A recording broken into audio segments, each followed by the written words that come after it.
what the good shepherd does for his sheep. 3 points I want to make, and I'll get out of your way. The first, the good shepherd seeks his sheep. In his seeking, this becomes a compassionate search.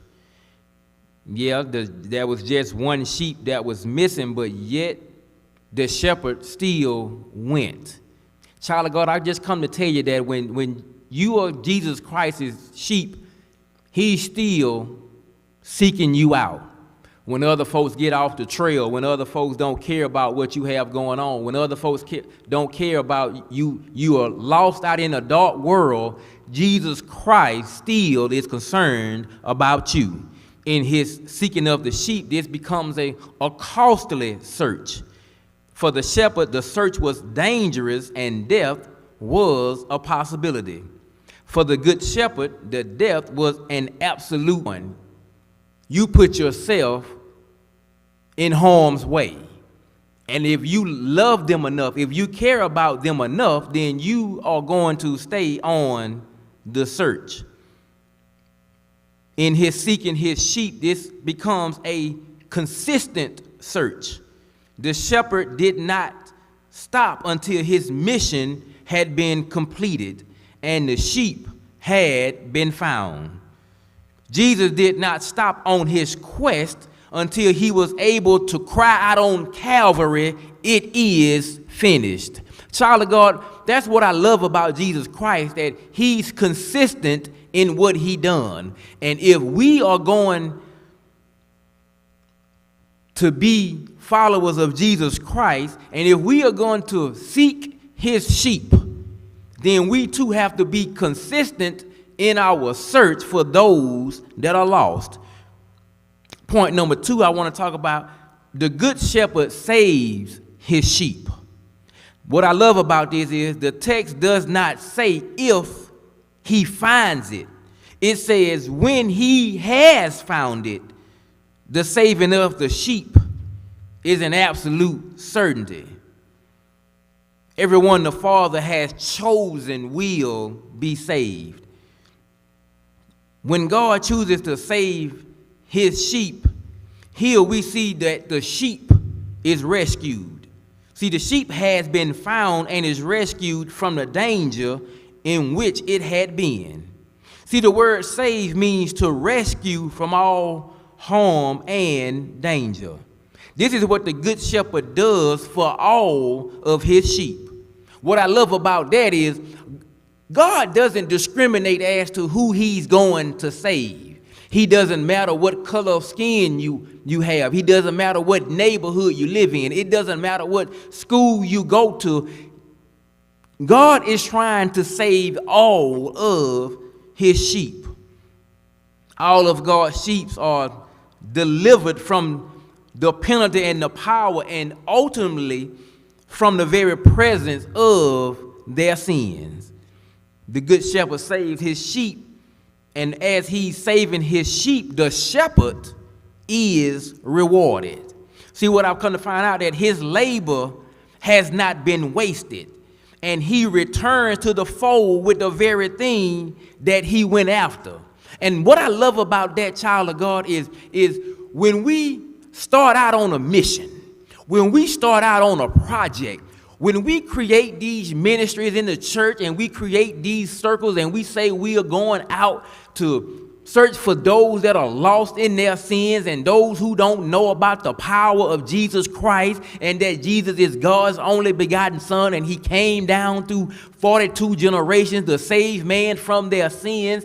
Because we run into some stumbling blocks and because we may not have some good search days, that we still should be able to go out and continue the journey that has been started. Child of God, what I'm trying to tell you is Jesus will not be disappointed by the harvest that he reaps from the world. And when we arrive home in glory, what he's saying is when we arrive home in heaven, we will learn that the good shepherd perfectly fulfilled his mission, and all those who are saved by his blood will be home in heaven. Notice the usage of the word all and everyone. The shepherd will be rewarded because he took the time to search out those that was lost. Child of God, it didn't say that he was going to be rewarded with $100. It didn't say he was going to be rewarded with a brand new PlayStation. It didn't say he was going to be rewarded with a new car. But he said his reward would get him in to heaven. The last point I want to make, and I'm going to go to my seat. If we are going to find out that what the good shepherd does for his sheep, the last point, the good shepherd secures his sheep. He secures them by his strength. See, the sheep is not responsible for getting himself home. I think I need to say that again. The sheep is not responsible for getting himself home. After it is saved, after the sheep has been saved, after you and I have been saved, we find ourselves resting upon the strong shoulders of the shepherd. I thank God that the Lord's sheep are not responsible for getting ourselves home either, but they are kept by the power of God. Child of God, I've come to tell you that my wife keeps a smile on my face. My wife keeps my stomach full. My wife keeps my closet full of clothes. My kids keep me laughing and playing and having a good time. But what I've come to find out that when you are kept by God, oh, I wish I had a witness here on this Friday evening. When you are kept by God, there are some things that the world can't do to me, because this joy that I have, the world didn't give it to me. When God keeps you, you don't have to worry about stumbling blocks keeping you from getting to your blessings. Child of God, when you are kept by God, and there are some people that just want to be kept. They don't want to do nothing else but wants to be kept, and there's nothing wrong with being kept. But what I come to find out, that I don't want to be kept by a woman or my wife or anybody else. I don't want to be kept by man or by Wells Fargo. I want to be kept by God, because when God is keeping me, when God has my back, when God has my front, then I don't have to worry about things that come before me. Child of God, when I know that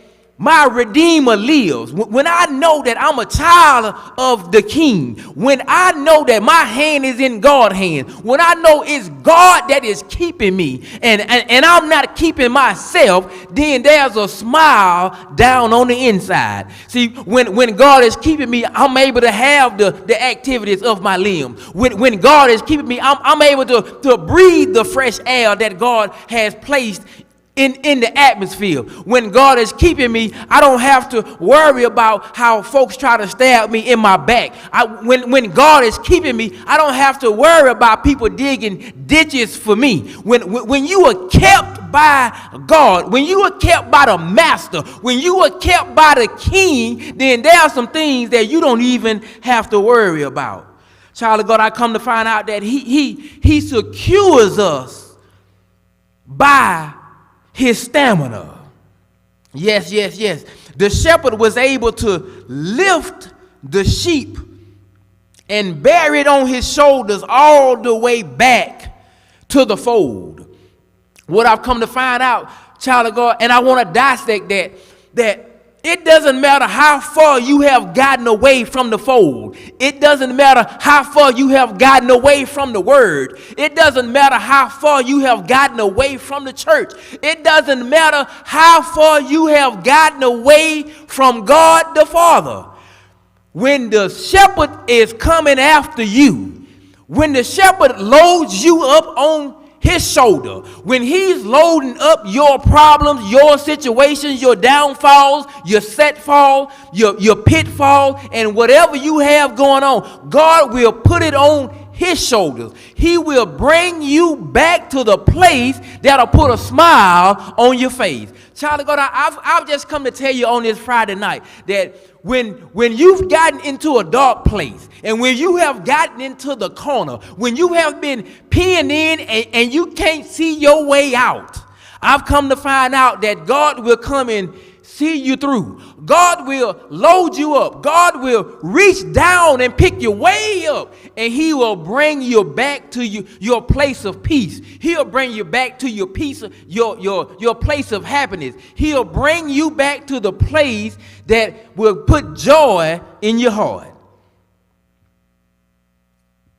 The Lord did not start this mission to fail. He went after the sheep for the express purpose of bringing them home. And child of God, there's someone out there on this Friday night that they are not at home. And the shepherd is coming to see you. And he's trying to bring you back to the place of familiarity. He's trying to bring you back to the place to where you can shine like new money. It don't matter how long you've been gone. It don't matter if your tithe and offering is not up to speed. It doesn't matter if you don't know the pastor's name. It don't know if you can't quote the 23rd Psalm. The shepherd is coming to see you, and he wants to load you up, and he wants to bring you back to a place that you can have peace, joy, and happiness. So as I close out this message on tonight, as I shut down this Friday night youth night message, the question I have is, are you his sheep on this evening? Are you his sheep on this Friday evening? And if you are, it's good to have this precious promises of salvation. But I've come to tell you, child of God, that if you are not his, if you are not part of the fold of Jesus Christ, if he is not your shepherd and you is not his sheep, and you want somebody to lead you to higher pastures, if you want somebody to lead you to where the grass is greener, if you want to be led to a place of happiness, and if you want to be led to a place to where there's abundance of blessings and abundance of joy, I want to submit to you that there's a shepherd that is ready to lead you, and his name is Jesus Christ. And I want to submit to you today that if you let him lead you, if you allow him to be your shepherd, I promise you that he will not let the wolves get to you. He will not let the predators sway you under, and he will not let you die at the hands of your enemies. So as I close this message on tonight, if you are not his, you can be his on tonight. We'll open the doors of the church, and we will welcome you into the Truevine Missionary Baptist Church. And you can come by baptism, you can come by letter, you can come by recommitment, you can come by Christian experience. But child of God, I come to tell you that there's too much going on out there.